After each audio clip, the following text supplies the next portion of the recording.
융 할아버지, 72세, 마른 체형의 하얀 머리를 가진 그는 불확실한 삶을 살아왔습니다. 그는 매일 조용히 폐기물로 가득 찬 손수레를 밀고 도심의 번화한 거리들을 누볐습니다. 그의 삶에 대해 아는 사람은 없었고, 그는 항상 삶에 굽히며 때묻은 노인의 모습으로만 기억되었습니다. 길에서 그를 마주치는 사람들은 그저 동정의 눈길을 보내거나 때때로 경멸의 시선을 보내곤 했습니다. 어느 추운 겨울밤, 융 할아버지는 쓰레기통에서 빈 맥주캔을 주울 때 작은 골목 끝에서 고함 소리를 들었습니다. 그는 몇 명의 젊은이들이 한 젊은이를 쫓고 있는 장면을 보았습니다. 그 젊은이는 넘어져 고통을 호소하며 일어날 수 없었습니다. 할아버지는 잠시 망설이지 않고 손수레를 한쪽에 밀어두고 그들에게 다가갔습니다. 너희들 뭐 하는 거냐? 지나치게 괴롭히지 마라. 그의 목소리는 거칠지만 여전히 강한 힘을 담고 있었습니다. 젊은이들은 웃으며 말했습니다. 노인네가 뭔 상관이냐? 내 일이 아니야. 융 할아버지는 흔들림 없이 날카로운 눈빛을 보내며 그들을 멈추게 했습니다. 젊은이들은 무언가를 느낀 듯 한 발 물러섰습니다. 아마도 나이 든 사람과 싸우고 싶지 않았던 것 같습니다. 그들은 몇 마디를 중얼거리며 떠났고 그 젊은이는 힘겹게 숨을 고르며 할아버지를 바라보았습니다. 감사합니다. 할아버지 덕분에 정말 큰일 날 뻔했어요. 그 젊은이는 떨리는 목소리로 말했습니다. 괜찮다. 일어나라. 융 할아버지는 말하며 그를 일으켜 세웠습니다. 떠나기 전에 그는 한 명의 악당의 주머니에서 작은 물건이 떨어지는 것을 보았습니다. 그것은 특이한 무늬가 새겨진 작은 열쇠였습니다. 할아버지는 호기심이 생겼습니다. 처음에는 그것을 버릴까 했지만 직감적으로 그 물건이 평범하지 않다는 생각이 들었습니다. 융 할아버지는 그 열쇠를 주머니에 넣고 자신이 종종 묵는 버려진 건물 뒤쪽의 어두운 구석으로 돌아갔습니다. 그날 밤 그는 잠을 잘 수 없었습니다. 그 열쇠는 과거를 떠오르게 했습니다. 행복한 가정을 이루고 명망 있는 직업과 밝은 미래가 있었던 시절을 말이죠. 그러나 그 모든 것은 딸의 억울한 죽음과 함께 무너졌습니다. 딸은 실제 범인이 잡히지 않은 채 범죄 사건에서 생명을 잃었습니다. 다음 날 아침, 융 할아버지는 그 열쇠에 대해 알아보려고 결심했습니다. 그는 열쇠에 새겨진 기호를 따라가며 전통적인 중고 물건을 파는 상인들에게 물어봤습니다. 결국 한 노인의 자물쇠 수리공이 이 열쇠의 무늬를 보고 특수한 서류 캐비닛에 사용되는 열쇠라고 알려주었습니다. 이 말은 마치 그의 마음속에 빠진 퍼즐 조각이 맞춰지는 것처럼 느껴졌습니다. 그제서야 그는 딸의 사건에 대해 놓쳤던 실마리를 떠올렸습니다. 이 열쇠가 그를 진실로 인도할 것인지 알 수 없었지만 융 할아버지는 결심을 굳혔습니다. 그는 청소 직원으로 가장하여 그 열쇠가 맞는지 확인하기 위해 큰 사무실 건물에 잠입했습니다. 어수룩하게 더럽혀진 모습을 한 채 빗자루를 들고 조용히 여러 층을 돌아다녔습니다. 질문을 받으면 그는 그저 웃으며 대답했습니다. 저는 청소하는 사람일 뿐이에요. 방해 안 할게요. 5층에 도달했을 때 그는 서류 보관이 있을 법한 구석에 놓인 큰 서류 캐비닛을 발견했습니다. 그의 심장은 빨리 뛰기 시작했습니다. 그는 소리 나지 않게 서서히 캐비닛으로 다가갔고 열쇠를 자물쇠에 꽂자 딱 소리와 함께 문이 열렸습니다. 그 안에는 수십 개의 서류 파일이 있었습니다. 그 중에서 비밀, 도장이 찍힌 문서가 눈에 띄었습니다. 융 할아버지는 재빨리 그것을 꺼내 자신의 오래된 가방에 숨기고 사람들에게 발견되기 전에 건물을 떠났습니다. 그는 집으로 돌아와 문서를 펼쳐보며 읽는 내내 마치 그의 심장을 꿰뚫는 듯한 느낌을 받았습니다. 이 문서는 20년 전 발생한 억울한 사건에 대한 것이다. 한 남자, 탐이라는 사람이 살인 혐의로 기소되었지만 증거는 그가 무죄일 수도 있음을 보여준다. 더 충격적인 것은 이 문서에 등장하는 이름들, 고위 관료들, 경찰, 유명한 기업인들이 모두 그 진실을 은폐하는 데 연루되었다는 것이다. 한 페이지를 넘기자 융 할아버지는 자신이 죽은 딸의 사진을 보게 되었습니다. 그 사진은 오래되었지만 그녀의 얼굴은 여전히 생기 넘쳤습니다. 사진 아래에는 이렇게 적혀 있었습니다. 잠재적 피해자, 숨겨진 범죄의 피해자. 융 할아버지는 얼굴을 찡그리며 떨리는 손으로 페이지를 넘겼습니다. 그가 사고라고 생각했던 딸의 죽음이 사실은 이 사건과 연결될 수 있음을 알게 되었습니다. 융 할아버지의 눈빛은 한층 날카로워졌습니다. 그가 보았던 나이든 아무것도 할 수 없는 사람이란 인상은 이제 단지 하나의 가면에 불과했습니다. 20년간 숨겨온 과거를 뒤로하고 그는 결단을 내렸습니다. 진실을 밝혀 딸에게 정의를 되돌려 주겠다고 어떤 대가를 치르더라도 말입니다. 서류를 다 읽은 융 할아버지는 마치 새로운 힘을 얻은 듯 했습니다. 그의 수년간의 방황과 고통 속에서도 그의 날카로운 머리는 결코 흐려지지 않았습니다. 이제 모든 단서가 명확한 계획으로 정리되었습니다. 그는 혼자서 이 일을 할 수 없다는 것을 알았지만 아무에게도 신뢰를 둘 수 없었습니다. 융 할아버지는 그날 자신을 구해준 젊은이인 민을 떠올렸습니다. 그는 몇 번의 문의 끝에 민이 법학대학 기숙사에 있다는 것을 알게 되었고 민을 찾아갔습니다. 민은 그를 보고 매우 놀랐습니다. 할아버지, 저를 찾아오신 이유가 있나요? 민은 고마운 마음을 담아 물었습니다. 도움을 필요해. 덩씨가 낮은 목소리로 말했다. 그는 확실히 모든 이야기를 했다. 열쇠에서 파일, 딸의 죽음까지. 민은 놀랐지만 그는 덩씨의 말 속에서 진지함과 고통을 느낄 수 있었다. 민은 법학 학생이라 이것이 단순한 개인적인 사건이 아니라 법률 시스템의 부패에 관한 이야기라는 것을 잘 이해했다. 도와드릴게요. 하지만 이 사람들은 매우 위험할 수 있으니 조심해야 합니다. 민은 동의했다. 파일은 그 당시 사건의 중요한 증인 중 한 명이 레티 홍씨라는 경찰서의 은퇴한 직원이었다고 밝혔다. 하지만 홍씨는 사건 이후로 도시에서 사라졌다. 덩씨와 민은 그녀의 옛 주소들을 추적하여 외진 시골에 숨어 살고 있는 홍씨를 찾았다.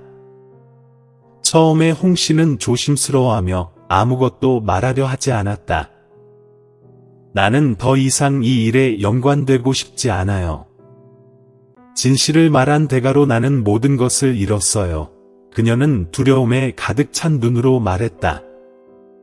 덩씨는 포기하지 않고 그녀와 오후 내내 앉아 자신의 딸을 잃은 아픔과 정의를 위한 갈망을 이야기했다. 민 또한 이것이 그녀가 옳은 일을 할 마지막 기회라고 설득했다. 결국 홍씨는 마음을 열고 사건의 초기 증거들이 한 무리의 강력한 사람들에 의해 파괴되었고 그 주모자는 거대한 기업의 사주인 부유한 사업가 콩후이라고 밝혔다. 콩후이라는 이름을 알게 된 덩씨와 민은 조사를 계속했다. 민의 친구들로부터 얻은 정보에 따르면 콩후이는 비밀스러운 재산을 가지고 있었다. 그것은 도시 외곽의 한 창고에 있었으며 그곳에는 그의 범죄 행위와 관련된 증거들이 숨겨져 있을 가능성이 있었다. 그들은 창고에 침입할 계획을 세웠다. 미는 배달 직원으로 가장하여 창고에 들어가고 덩씨는 외부에서 상황을 지켜봤다. 그러나 일이 그렇게 간단하지 않았다. 이곳의 보안이 매우 철저하고 창고는 현대적인 감시 시스템이 설치되어 있었다. 민이 거의 들킬 뻔했을 때 덩씨는 기지를 발휘해 외부 전원을 차단하여 일시적인 정전을 만들었다. 그 틈을 타 민은 중요한 파일 하나를 발견하고 탈출했다. 이 파일에는 콩 후이가 덩씨의 딸 사건의 배후뿐만 아니라 여러 다른 억울한 사건들에도 연루되어 있다는 내용이 담겨 있었다. 그가 경찰과 법원을 조종하기 위해 사용한 막대한 뇌물액수와 관련된 기록도 있었다. 파일 속 사진 하나에는 콩 후이가 20년 전 한 파티에 참석한 모습이 담겨 있었고 그 자리에 특별한 인물이 있었다. 그는 바로 낸판이라는 전 경찰서장이었고 현재 은퇴한 상태였다. 낸판은 덩씨의 딸 사건에 직접적으로 연관된 인물로 알려져 있었다. 덩씨와 미는 낸판을 찾아갔다. 처음에 낸판은 모든 것을 부인했지만 덩씨가 홍씨가 몰래 보관하고 있던 자료와 녹음 파일을 들고 왔을 때 그는 이를 부인할 수 없었다. 맞습니다. 저는 콩 후이에게 압박을 받아 모든 것을 숨겼습니다. 그는 제게 너무 많은 정보를 쥐고 있습니다. 낸판은 후에 어린 목소리로 인정하며 중요한 정보를 제공했다. 사건 발생 당시 한 증인의 긴급 전화통화 녹음이 사건 기록에서 삭제되었으며 이 녹음은 피해자의 무죄를 입증할 수 있는 중요한 증거였다고 했다. 하지만 이 녹음은 후속 조사에서 이미 삭제된 것으로 추정되었다. 덩씨와 미는 이 녹음의 사본이 경찰의 오래된 파일 보관소에 여전히 저장되어 있음을 알게 되었다. 그들은 이 녹음을 얻기 위해 시설에 침입해야 했고 이번에는 계획이 노출되어 콩 후이의 부하들에게 추격을 당하게 되었다. 미는 부상을 입었고 덩씨는 민을 구하기 위해 위험을 감수해야 했다. 하지만 두 사람은 결국 탈출하여 중요한 녹음 파일과 함께 모든 증거를 손에 넣었다. 덩씨와 미는 콩 후이와 그의 동료들을 고소하기로 결심했다. 미는 법학 학생일 뿐이지만 서류를 준비하고 한법률 회사를 설득해 소송에 참여하게 했다. 그동안 덩씨는 콩 후이의 다른 피해자들을 찾아 그들과 함께 싸울 것을 설득했다. 이제 덩씨와 민의 정의를 위한 여정은 단순한 개인적인 이야기가 아니라 약자들이 함께 일어나 부당함에 맞서 싸우는 운동이 되었다. 그러나 그들 앞에는 여전히 치열한 전투가 기다리고 있었다. 그 상대는 단 한 명의 남자가 아니라 부패한 법적 시스템 자체였다. 덩씨와 민이 모은 자료들은 콩 후이가 통제하는 권력망을 명확히 그려냈다. 그는 단지 부유한 사업가일 뿐만 아니라 경찰, 변호사, 판사를 포함한 법률 시스템을 조종하는 권력자였다. 그는 자신의 범죄를 숨기기 위해 권력을 남용하며 반대하는 이들을 입막음하기 위해 힘을 썼다. 소송이 곧 세상에 알려지려는 순간 콩 후이는 즉시 반응했다. 그는 자신을 방어하기 위해 최고의 변호사들을 고용하고 덩씨를 지원하는 이들에게 압력을 넣기 위해 모든 인맥을 동원했다. 어느 날 저녁, 민이 법률 사무소를 떠날 때 그는 비밀리에 그를 추적하는 한 무리의 사람들에게 쫓기게 되었다. 집으로 가는 길에 그들은 민의 차를 가로막고 위협했다. 콩 후이를 이길 수 있을 거라 생각해? 이 일에서 손 떼지 않으면 너와 그 노인은 더 이상 살아남지 못할 거야. 민은 공포에 질려 집에 돌아와 덩씨에게 모든 일을 털어놓았다. 덩씨는 두려워하지 않고 의외로 차분하게 말했다. 그들은 우리를 겁주려 하는 거야. 하지만 우리가 두려워하면 모든 일이 끝나. 그럼에도 덩씨는 방심하지 않았다. 그는 민에게 잠시 이 조사에서 물러나서 자신이 콩후이와 맞서겠다고 말했다. 저희 유튜브 채널을 구독하지 않으셨다면 구독과 알림 설정을 하셔서 최신 영상을 놓치지 않도록 하세요. 문서를 계속 뒤지던 중 줌은 예상치 못한 이름을 발견했다. 바로 그의 젊은 시절 친구였던 변호사 응우엔 뚜안. 응우엔 뚜안은 현재 도시에서 가장 유명한 변호사 중 한 명으로 과거 20년간 콰응후이를 도와 여러 범죄 사건을 은폐해온 인물이다. 줌은 응우엔 뚜안을 만날 방법을 찾기 위해 그가 참석한 자선 파티에 낡은 정장을 입고 나타났다. 그는 부유한 사람들 사이에서 무시의 시선을 받으며 등장했다. 응우엔 뚜안을 마주하고 그는 바로 말했다. 뚜안, 우리는 친구였어. 너는 정의를 수호하기 위해 변호사가 되었다고 했는데 이제는 왜 그런 괴물인 콰응후이를 위해 일하고 있는 거냐? 응우엔 뚜안은 냉소적인 미소를 지으며 말했다. 이 사회에서 정의란 그저 환상일 뿐이야. 난 내 일을 하고 있을 뿐. 다른 누구처럼 줌은 포기하지 않고 말했다. 너는 아직 양심이 남아있잖아. 너는 이런 거짓말 속에서 영원히 살 수 없어. 만약 내가 나를 도와준다면 우리는 모든 것을 바꿀 수 있어. 응우엔 뚜안은 아무 말도 하지 않고 침묵했다. 그의 눈빛은 흔들리고 있었다. 그 후 얼마 지나지 않아 줌은 낯선 전화를 받았다. 전화의 상대는 바로 콰응후이였다. 줌, 내가 뭘 하고 있는지 알고 있어. 하지만 기억해. 나는 돈만 가진 게 아니야. 나는 권력도 있어. 내가 계속하면 내가 죽을 뿐만 아니라 민도 위험에 처할 거야. 협박에도 줌은 물러서지 않았다. 오히려 그는 더 결연히 말했다. 너의 돈과 권력은 진실을 영원히 감출 수 없어. 나는 충분히 살아왔고 정의는 비록 느릴 수 있지만 결코 사라지지 않는다는 걸 알아. 직접적으로 콰응후이를 공격할 수 없다는 것을 깨달은 줌은 전략을 변경했다. 그는 민과 함께 콰응후이의 범죄 거래 정보를 비밀리에 수집하기 시작했다. 특히 민이 아는 해커를 통해 경찰과 고위 관료에게 주어진 뇌물에 대한 정보를 확보했다. 그들은 콰응후이의 재정 시스템에 침투하여 불법적으로 전송된 금액에 대한 증거를 찾았다. 그동안 변호사 응우엔 뚜안은 여러 날 밤을 고민한 끝에 줌의 편에 서기로 결심했다. 그는 콰응후이가 숨기려 했던 중요한 문서에 대한 정보를 제공했다. 바로 콰응후이와 고위 관료들 간의 과거 사건에 대한 침묵을 보장하기 위한 계약서였다.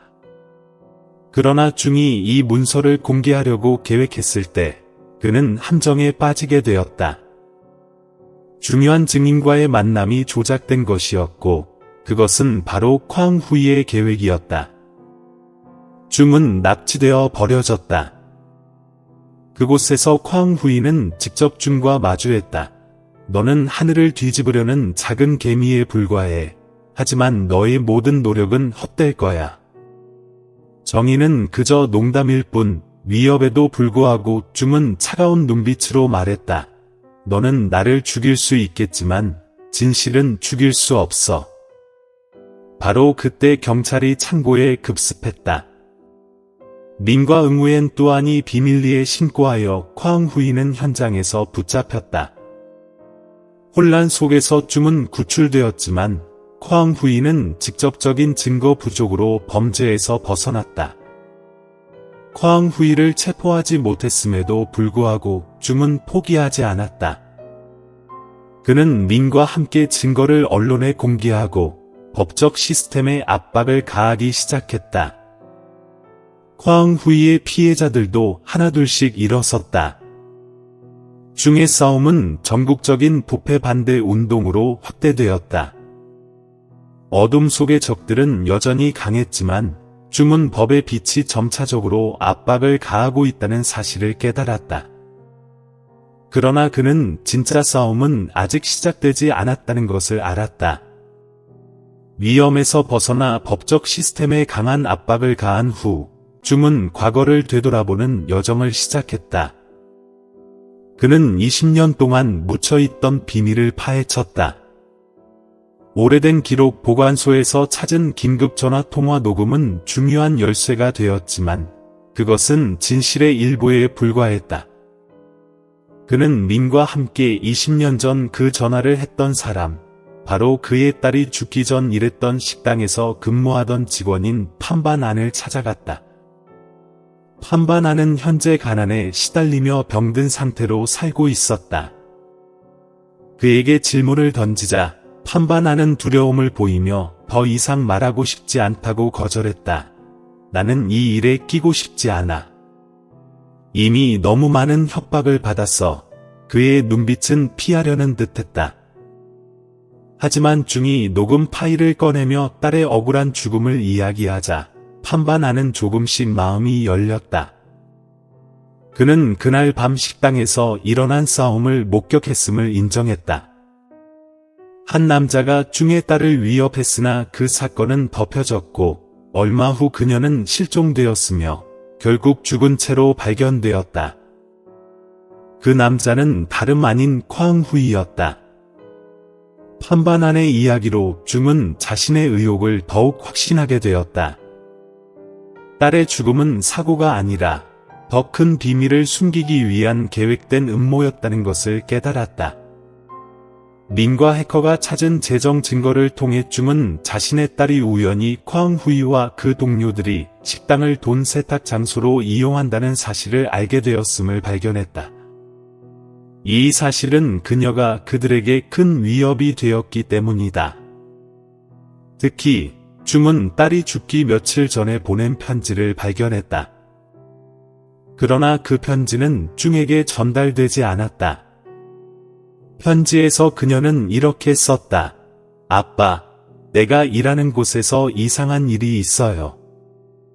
나는 누구에게 알릴 계획이었지만 그들은 너무 무서워요. 만약 나에게 무슨 일이 생기면 아빠는 절대로 포기하지 마세요. 이 편지는 중이 싸움을 계속할 강한 동기를 주었다. 예기치 않게 변호사 응우엔 또한은 쾅후이의 편에서 떠나 추가 정보를 제공하기로 했다. 그는 과거 사건에 대한 또 다른 증인이 있다고 밝혔다. 바로 전 경찰인 렉곽빈이었다. 그는 사건 초기에 조사를 진행했지만 규정을 위반하여 퇴직당한 후 택시 운전사로 일하고 있었다. 중과 민은 렉곽빈을 찾았고 그는 처음에는 협조를 거부했다. 너는 이해하지 못해. 중, 그들은 몇몇 악당이 아니라 시스템 자체야. 나는 노력했지만 결국 직장도, 가족도, 명예도 잃었어. 그러나 중이 딸에 대해 이야기하고 20년간 겪어온 고통을 말하자 렉곽빈은 말을 멈췄다. 그는 여전히 사건 당시의 조사 기록 4본을 가지고 있으며 그것에는 딸의 DNA 증거도 포함되어 있다고 인정했다. 이 4본은 딸의 살해 사실을 밝혀낼 수 있는 중요한 증거였다. 렉곽빈은 이 증거를 숨기기 위해 압박을 받았다. 렉곽빈의 자료를 바탕으로 중과 민은 진실을 공개하기로 결심했다. 그들은 기자회견을 열고 쾅후이의 다른 피해자들과 독립적인 기자들이 참석했다. 기자회견에서 중은 녹음 파일, 딸의 편지, 그리고 원본 기록에 따른 조사 결과를 공개했다. 이 사건은 빠르게 여론의 중심이 되었다. 대중의 압력은 정부를 다시 사건을 열게 만들었고 쾅후이를 임시 구금하고 조사를 시작했다. 그러나 이는 쾅후이를 위축시키지 않았다. 그는 여전히 그림자 속에서 자신의 시스템을 운영하며 관계망을 통해 모든 조사를 지연시키고 있었다. 증언자들은 다시 협박을 받았고 일부는 공격까지 당했다. 콰앙후이가 쉽게 물러서지 않을 것임을 깨달은 중은 함정을 만들기로 했다. 그는 콰앙후이가 딸을 위협하는 장면을 담은 가짜 동영상을 가지고 있다고 소문을 퍼뜨렸다. 이 정보는 곧 콰앙후이에게 전해졌다. 그로부터 얼마 지나지 않아 비밀리에 쭌과 그의 추종자들이 만남을 가졌다. 예상대로 콰앙후이가 나타났다. 그는 쭌에게 그 가짜 동영상을 넘기라고 요구했지만 쭌은 이를 거부하며 콰앙후이를 드러내게 만들었다. 그 사이 민과 기자들은 그들의 대화를 전부 녹음했다. 이 대화에서 콰앙후이는 자신의 여러 범죄를 자백했다. 경찰이 현장에 급습하자 콰앙후이는 현장에서 체포되었고 그는 모든 혐의를 부인했다. 이 만남에서 나온 증거와 원본 조사 기록은 그를 법정에 세울 충분한 근거가 되었다. 재판에서 과거의 모든 비밀이 드러났고 판반안, 내꽉 빈, 응우엔 또한 등 증인들이 일제히 증언에 나섰다. 반박할 수 없는 증거들 앞에서 콰앙후이와 그의 공범들은 머리를 숙이고 죄를 인정할 수밖에 없었다. 쭝의 딸은 마침내 억울한 죽음을 해소하며 정의를 되찾았다. 그녀의 죽음은 정의를 되찾기 위한 상징이 되었고 사회의 부패 반대 운동을 촉발시켰다. 만약 아직 우리의 유튜브 채널을 구독하지 않았다면 구독하고 알림벨을 켜서 최신 영상을 놓치지 않도록 하세요. 재판이 끝난 후 둥씨는 다시 단순한 삶으로 돌아갔습니다. 하지만 이제 그는 더 이상 잊혀진 무명인이 아닙니다. 그의 이야기는 많은 사람에게 불의에 맞서 싸우라는 영감을 주었습니다. 어느 평화로운 아침, 둥씨는 딸의 사진을 올려다보며 가슴에 손을 얹고 속삭였다. 아빠가 했어, 딸아. 옛날 옛적의 광우이와 그의 공범들의 사건은 전국의 주목을 끄는 법적 사건이 되었습니다. 법원은 기자, 변호사, 광우이에게 위협을 받은 피해자들로 가득 차 있었습니다. 민 씨가 준비하는 데 도움을 준 낡은 정장을 입은 둥씨는 평소보다 차분한 표정으로 법정에 들어섰다. 광우이의 변호인은 모든 비난을 부인하며 이는 오해일 뿐이며 설득력 있는 증거가 없다고 말했습니다. 하지만 증거가 하나하나 제시되면서 녹음 파일, 조사 기록 사본, 특히 증인들의 증언, 그의 모든 변론은 점차 타당성을 잃었습니다. 비밀회의의 녹음 파일이 미리 재생되었는데 살인을 포함한 많은 범죄를 은폐하기 위해 돈을 사용했다는 사실을 인정하는 내용이 담겨 있었습니다. 덩 씨는 변호사는 아니지만 피해자의 대리인으로서 말할 차례가 되었을 때 배심원 앞에 서서 목소리가 쉰 채로 이렇게 말했습니다. 물론 20년 전 제 딸이 죽은 것은 한 가지 이유 때문만은 아니었습니다. 악 때문뿐만 아니라 전체 시스템의 침묵 때문입니다. 저는 모든 것을 잃었지만 포기하지 않을 것입니다. 정의는 환상의 개념이 아니기 때문입니다. 그것은 우리가 평생을 바쳐 매일 싸워야 할 것입니다. 그의 감정 어린 말에 법정 전체가 침묵에 휩싸였다. 마침내 여러 날 동안의 소송 끝에 법원은 광우이에게 살인, 자금 세탁, 법률 조작 혐의로 종신형을 선고했습니다. 그의 공범자들도 적절한 형을 받았는데 그 중에는 진실을 은폐하는 데 참여한 공무원과 경찰관들이 많이 있습니다. 광희는 법정에서 끌려 나올 때에도 여전히 둥 선생을 돌아보았는데 그의 눈은 증오로 가득 차 있었다. 하지만 둥 씨는 조용히 돌아섰고 부정적인 감정이 그의 영혼의 평화를 압도하지 못하도록 했습니다.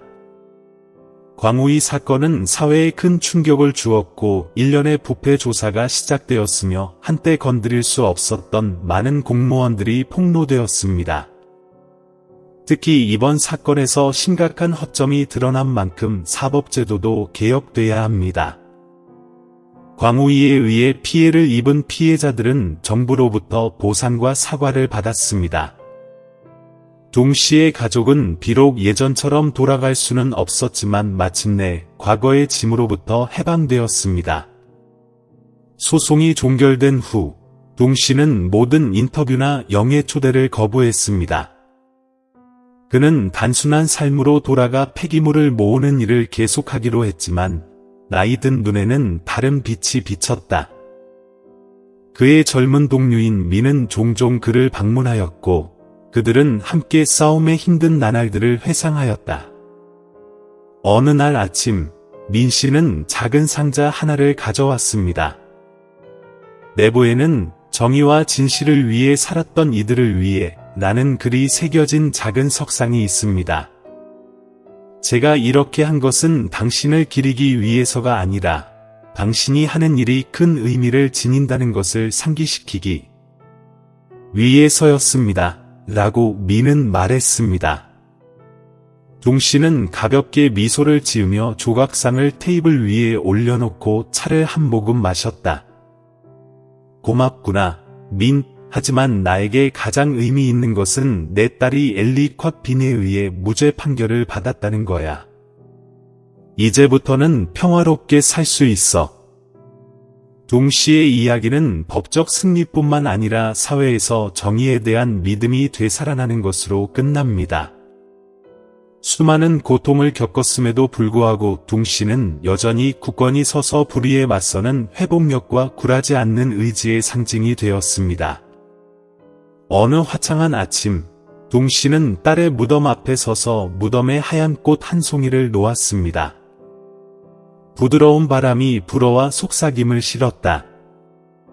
딸아, 나는 너에게 한 약속을 지켰어.